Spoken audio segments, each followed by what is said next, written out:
Jeremy Clarkson was suspended from the BBC, and there's a petition of which is just go 400,000 for Jeremy Clarkson to be reinstated by the BBC.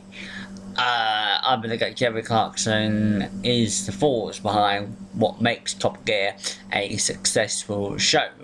If Jeremy Clarkson is not reinstated, then I don't think Top Gear will survive without Jeremy Clarkson.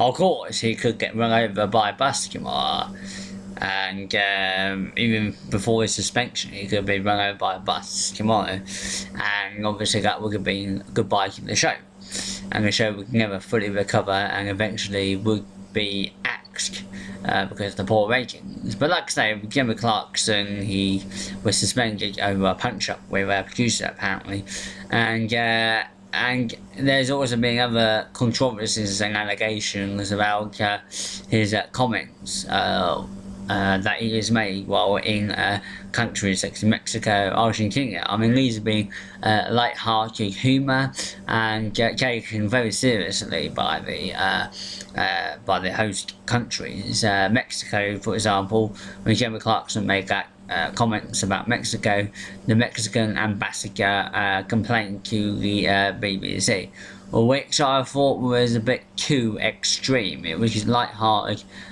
British banter, which very many foreign nations fail to actually grip. But like I say, I think Jeremy Clarkson, obviously, is up to the BBC what they do with Mr Clarkson. If they think, because obviously a punch-up, if Jeremy Clarkson started the punch-up and the producer was badly assaulted, etc., then obviously his suspension should actually be upheld, because obviously an assault is very serious, and any normal job, if you assault one of your staff members, you are likely put in gross misconduct and then sacked. But like I say, it depends who started it. I don't know the full facts. But like I say, it is a serious allegation, etc. And an assault is a punch-up on assault. If Mr Clarkson threw the first punch on the producer, then obviously he does deserve to be suspended. But it is up to the BBC what they do with theirs. They will be bearing in mind of the fact that Mr Clarkson's one of their biggest stars. They'll be bearing in mind the view ratings for Top Gear, of how Mr Clarkson made the show what it is today, and if they do upheld the suspension, then over assault, the BBC will be seen as taking responsibility, and also be acting the right way, because obviously assault is not taken lightly, and it is a serious offence. However, the BBC side can reinstate Clarkson, then obviously there'll be criticism from those campaigning against violence, and those who think that it's one rule for them, one rule for us, because Mr Clarkson's rich and famous, he'll get away with even assaulting people.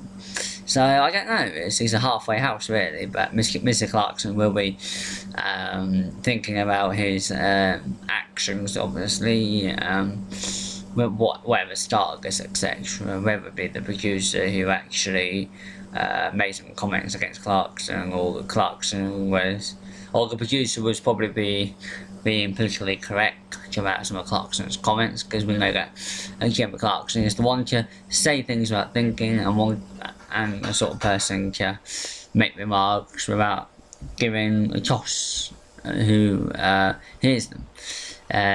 But obviously Top Gear, I believe, is actually broadcast before the watershed, so Mr Clarkson was actually making some comments that were getting as offensive before the watershed, and obviously the producer was right to actually stop Mr Clarkson. Mr Clarkson was getting enraged by this and then hit the producer.